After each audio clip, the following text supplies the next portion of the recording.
to thrilling tales of adventure. I'm Mardell, reading Captain Blood by Raphael Sabatini. Chapter 20. Thief and Pirate. Captain Blood paced the poop of his ship alone in the tepid dusk, and the growing golden radiance of the great poop lantern in which a seaman had just lighted the 3 lamps. About him all was peace. The signs of the day's battle had been effaced. The decks had been swabbed, and order was restored above and below. A group of men squatting about the main hatch were drowsily chanting, their hardened natures softened perhaps by the calm and beauty of the night. They were the men of the larboard watch, waiting for 8 bells, which was imminent. Captain Blood did not hear them. He did not hear anything save the echo of those cruel words which had dubbed him thief and pirate. Thief and pirate!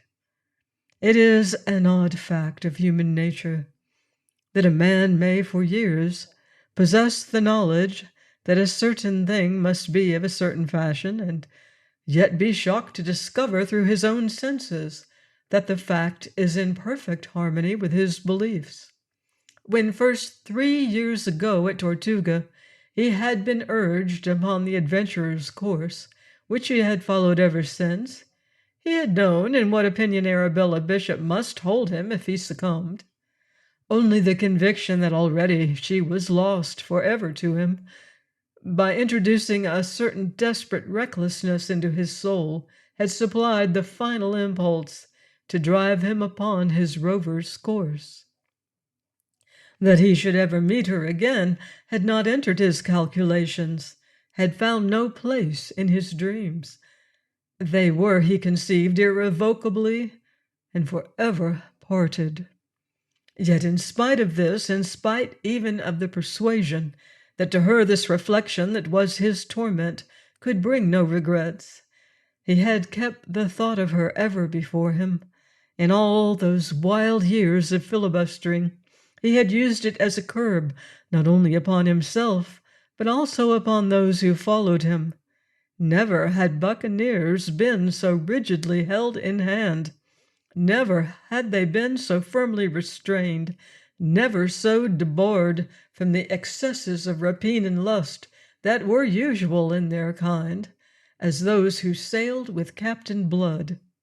It was, you will remember, stipulated in their articles that in these as in other matters they must submit to the commands of their leader, and because of the singular good fortune which had attended his leadership, he had been able to impose that stern condition of a discipline unknown before among buccaneers.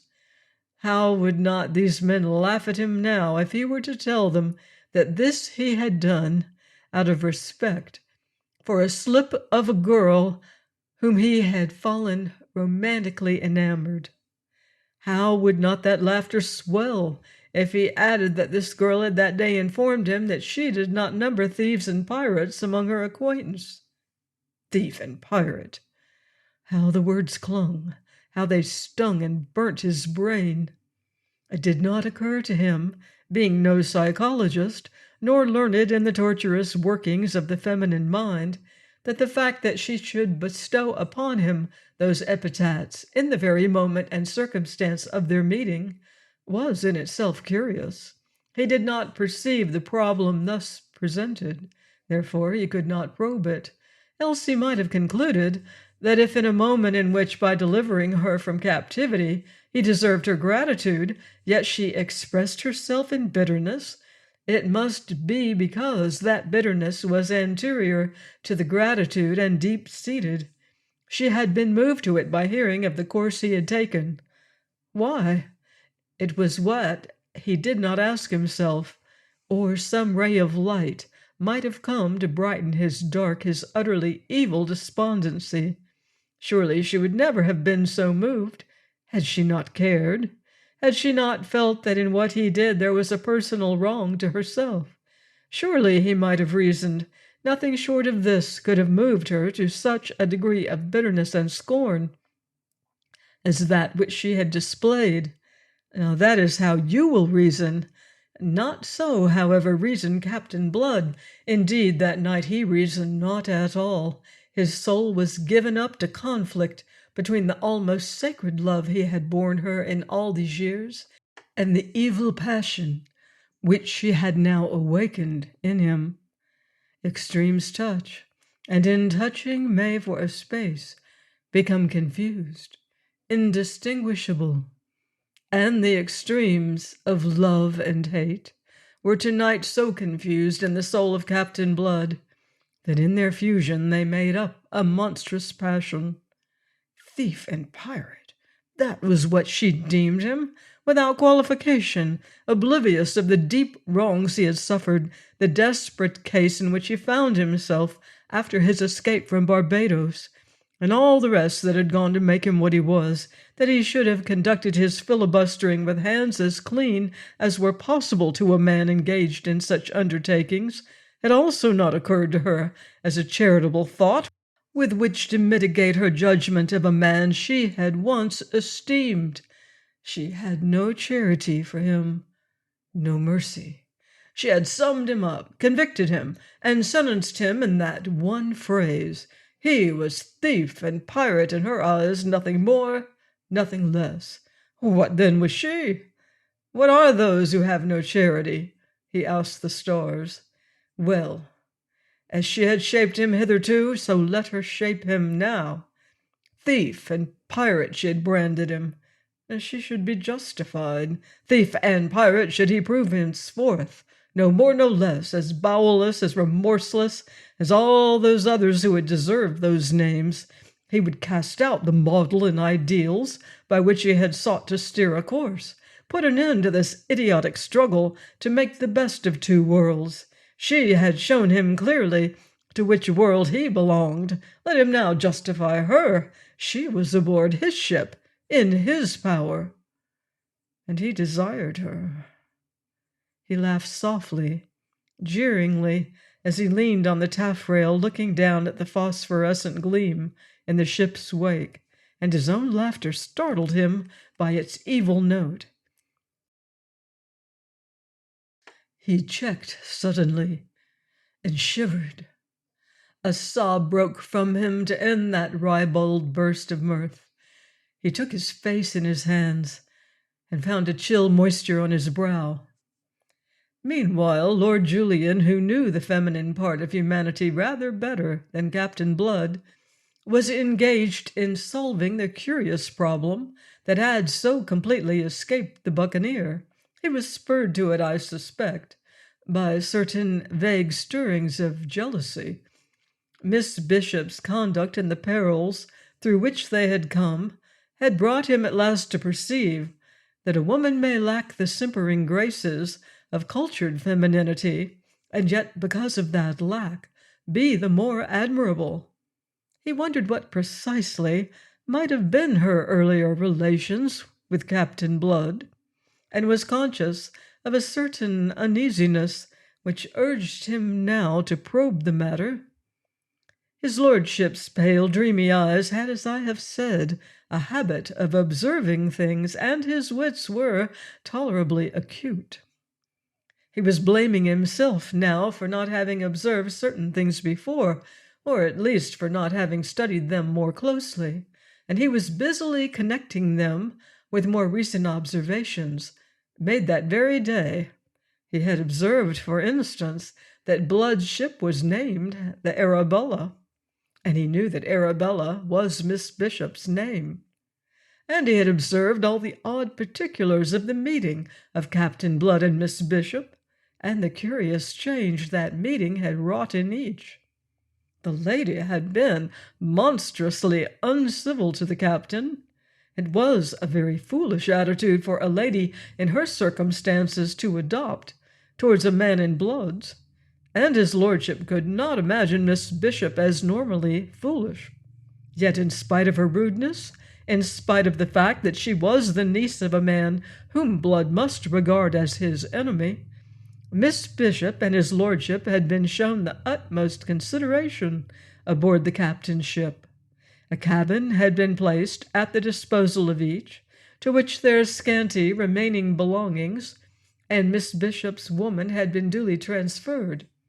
They were given the freedom of the great cabin, and they had sat down to table with Pitt the master and Wolverstone, who was Blood's lieutenant, both of whom had shown them the utmost courtesy. Also there was the fact that Blood himself had kept almost studiously from intruding upon them. His lordship's mind went swiftly but carefully down these avenues of thought, observing and connecting. Having exhausted them, he decided to seek additional information from Miss Bishop. For this he must wait until Pitt and Wolverstone should have withdrawn. He was hardly made to wait so long, for as Pitt rose from table to follow Wolverstone, who had already departed, Miss Bishop detained him with a question. "Mr. Pitt," she asked, "were you not one of those who escaped from Barbados with Captain Blood?" "I was. I, too, was one of your uncle's slaves." "And you have been with Captain Blood ever since?" "His shipmaster always, ma'am." She nodded. She was very calm and self-contained, but his lordship observed that she was unusually pale, though considering what she had that day undergone, this afforded no matter for wonder. "Did you ever sail with a Frenchman named Cahusac?" "Cahusac?" Pitt laughed. The name evoked a ridiculous memory. "Aye, he was with us at Maracaibo." "And another Frenchman named Levasseur?" His lordship marveled at her memory of these names. "Aye, Cahusac was Levasseur's lieutenant until he died."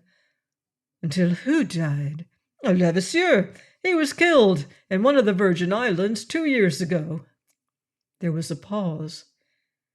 Then, in an even quieter voice than before, Miss Bishop asked, "Who killed him?" Pitt answered readily. There was no reason why he should not, though he began to find the catechism intriguing. "Captain Blood killed him." "Why?" Pitt hesitated. It was not a tale for a maid's ears. "They quarreled," he said shortly. "Was it about a lady?" Miss Bishop relentlessly pursued him. "You might put it that way." "What was the lady's name?" Pitt's eyebrows went up. Still he answered, "Miss Dogeron. She was the daughter of the governor of Tortuga. She had gone off with his fellow Lavasseur, and Peter delivered her out of his dirty clutches. He was a black-hearted scoundrel and deserved what Peter gave him."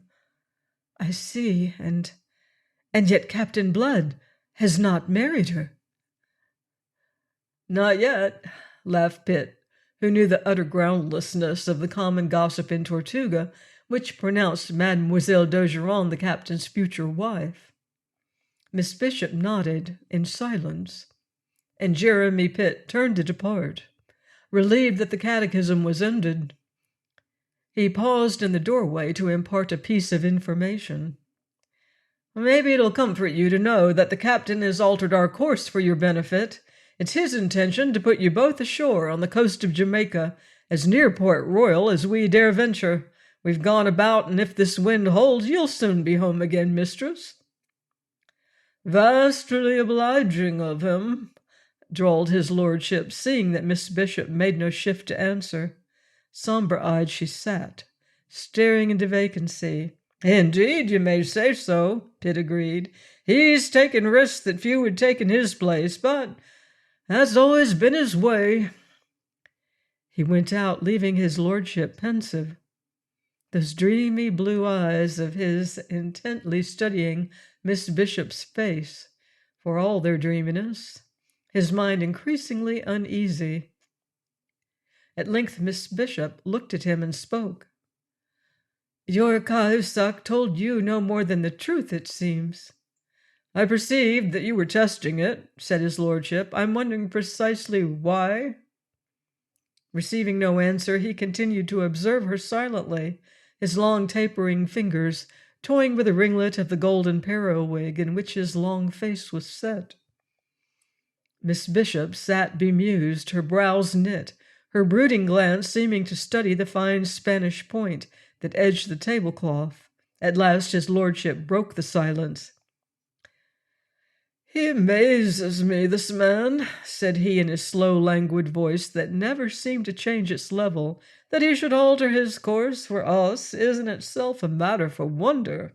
But that he should take a risk on our behalf, that he should venture into Jamaica waters, it amazes me, as I have said."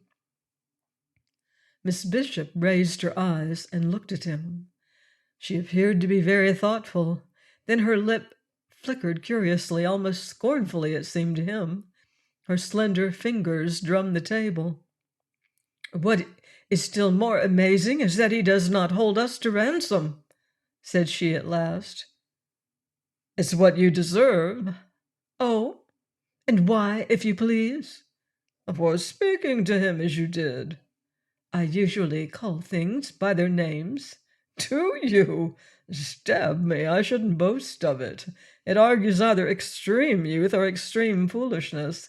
His lordship, you see, belonged to my Lord Sunderland's school of philosophy." He added after a moment, "and so does the display of ingratitude." A faint color stirred in her cheeks. "Your lordship is evidently aggrieved with me. I am disconsolate. I hope your lordship's grievance is sounder than your views of life. It is news to me that ingratitude is a fault only to be found in the young and the foolish." "I didn't say so, ma'am." There was a tartness in his tone, evoked by the tartness she had used. "If you would do me the honor to listen, you would not misapprehend me, for if, unlike you, I do not always say precisely what I think, at least I say precisely what I wish to convey. To be ungrateful may be human, but to display it is childish." I don't think I understand." Her brows were knit. "To whom have I been ungrateful?" "To whom? To Captain Blood. Didn't he come to our rescue?" "Did he?" Her manner was frigid. "I wasn't aware that he knew of our presence aboard the Milagrosa." His lordship permitted himself the slightest gesture of impatience. "You are probably aware that he delivered us," said he, "and living as you have done in these savage places of the world, you can hardly fail to be aware of what is known even in England, that this fellow Blood strictly confines himself to making war upon the Spaniards, so that to call him thief and pirate as you did was to overstate the case against him at a time when it would have been more prudent to have understated it." "Prudence?" Her voice was scornful. "What have I to do with prudence?" "Nothing, as I perceive, but at least study generosity. I tell you frankly, ma'am, that in Blood's place I should never have been so nice, sink me. When you consider what he has suffered at the hands of his fellow countrymen, you may marvel with me that he should trouble to discriminate between Spanish and English. To be sold into slavery! Ugh!" His lordship shuddered. "And to a damned colonial planter?" He checked abruptly. I beg your pardon, Miss Bishop, for the moment." "You were carried away by your heat in defense of this sea robber?" Miss Bishop's scorn was almost fierce. His lordship stared at her again. Then he half closed his large pale eyes and tilted his head a little. "I wonder why you hate him so," he said softly. He saw the sudden scarlet flame upon her cheeks, the heavy frown that descended upon her brow. He had made her very angry, he judged, but there was no explosion. She recovered. "Hate him? Lord, what a thought! I don't regard the fellow at all." "Then you should, ma'am." His lordship spoke his thought frankly. "He's worth regarding. He'd be an acquisition to the King's Navy, a man that can do the things he did this morning. His service under De Ruyter wasn't wasted on him. That was a great seaman, and blister me, the pupil's worthy the master. If I am a judge of anything, I doubt if the Royal Navy can show his equal. To thrust himself deliberately between those two at point-blank range, and so turn the tables on them, it has courage, resource, and invention. And we landlubbers were not the only ones he tricked by his maneuver. That Spanish admiral never guessed the intent until it was too late, and blood held him in check. A great man, Miss Bishop. A man worth regarding. Miss Bishop was moved to sarcasm. You should use your influence with my Lord Sunderland to have the king offer him a commission. His lordship laughed softly. Faith, it's done already. I have his commission in my pocket.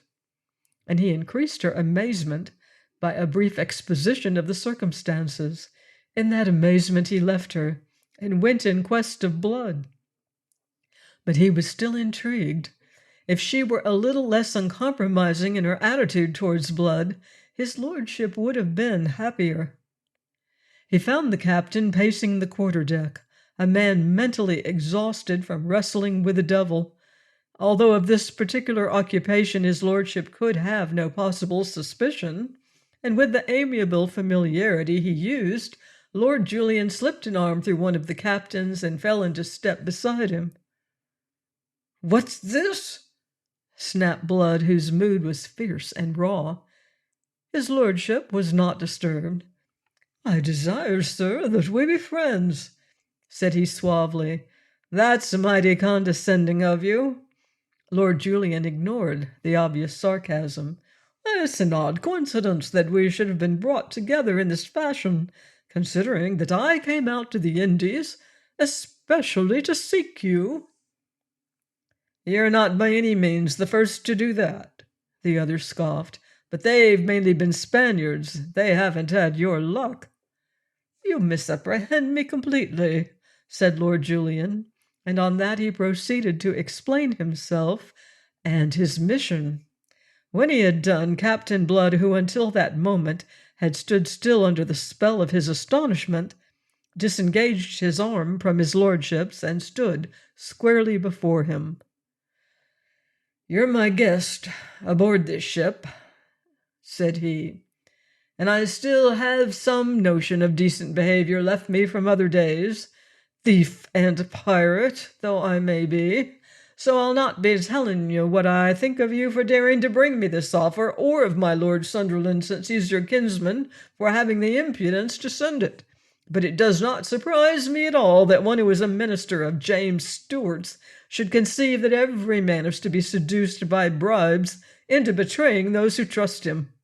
He flung out an arm in the direction of the waist, whence came the half-melancholy chant of the lounging buccaneers. "Again, you misapprehend me," cried Lord Julian, between concern and indignation. That is not intended. Your followers will be included in your commission." "And do you think they'll go with me to hunt their brethren, the brethren of the coast?" "On my soul, Lord Julian, it is yourself does the misapprehending. Are there not even notions of honor left in England?" "Oh, and there's more to it than that even. Do you think I could take commission of King James? I tell you I wouldn't be soiling my hands with it, thief and pirate's hands though they be. Thief and pirate is what you heard Miss Bishop call me today, a thing of scorn and outcast. And who made me that? Who made me thief and pirate?" "If you were a rebel," his lordship was beginning. "You must know that I was no such thing, no rebel at all.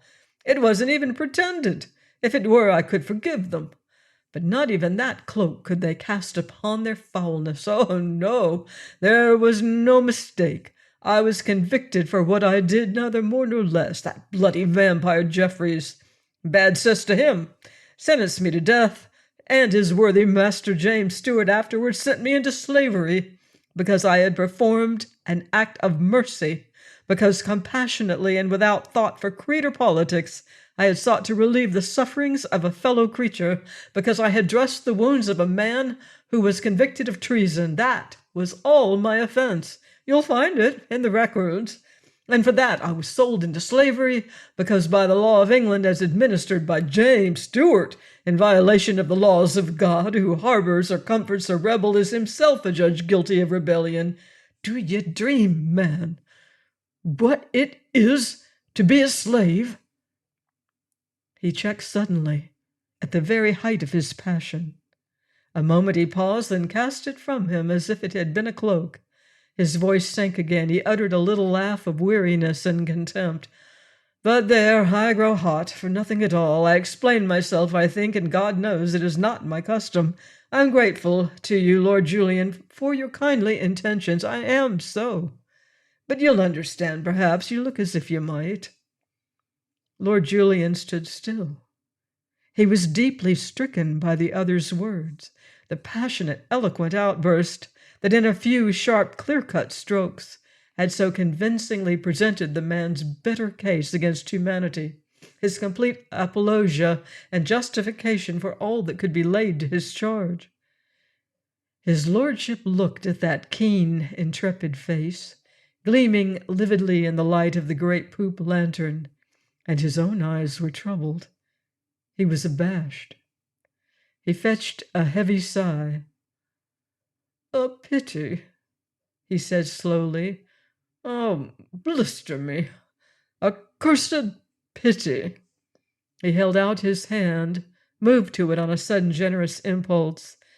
"But no offense between us, Captain Blood." "Oh, no offense, but I'm a thief and a pirate."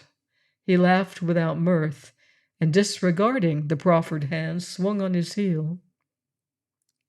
Lord Julian stood a moment, watching the tall figure as it moved away towards the taffrail. Then, letting his arms fall helplessly to his sides in dejection, he departed. Just within the doorway of the alley leading to the cabin, he ran into Miss Bishop. Yet she had not been coming out, for her back was towards him, and she was moving in the same direction. He followed her, his mind too full of Captain Blood to be concerned just then with her movements. In the cabin he flung into a chair and exploded with a violence altogether foreign to his nature. "Damn me if I ever met a man I liked better, or even a man I liked as well. Yet there's nothing to be done with him." "So I heard," she admitted in a small voice. She was very white, and she kept her eyes upon her folded hands. He looked up in surprise, and then sat conning her with a brooding glance. "I wonder now," he said presently, "if the mischief is of your working. Your words have rankled with him. He threw them at me again and again. He wouldn't take the king's commission. He wouldn't take my hand even. What's to be done with a fellow like that? He'll end on a yardarm for all his luck, and the quixotic fool is running into danger at the present moment, on our behalf." "How?" she asked him with a sudden startled interest. "How? Have you forgotten? He's sailing to Jamaica, and that Jamaica is the headquarters of the English fleet. True, your uncle commands it." She leaned across the table to interrupt him, and he observed that her breathing had grown labored, that her eyes were dilating in alarm. "But there's no hope for him in that," she cried. "Oh, don't imagine it. He has no bitterer enemy in the world. My uncle is a hard, unforgiving man. I believe that it was nothing but the hope of taking and hanging Captain Blood that made my uncle leave his Barbados plantations to accept the deputy governorship of Jamaica. Captain Blood doesn't know that, of course." She paused with a little gesture of helplessness. "I can't think it would make the least difference if he did," said his lordship gravely. "A man who can forgive such an enemy as Don Miguel and take up this uncompromising attitude with me isn't to be judged by ordinary rules. Why, he's chivalrous to the point of idiocy." "And yet he has been what he has been, and done what he has done in these last 3 years," said she, but she said it sorrowfully now, without any of her earlier scorn. Lord Julian was sententious, as I gather that he often was. Life can be infernally complex, he sighed. Please join me next time for another exciting chapter of Captain Blood by Raphael Sabatini, here on Thrilling Tales of Adventure.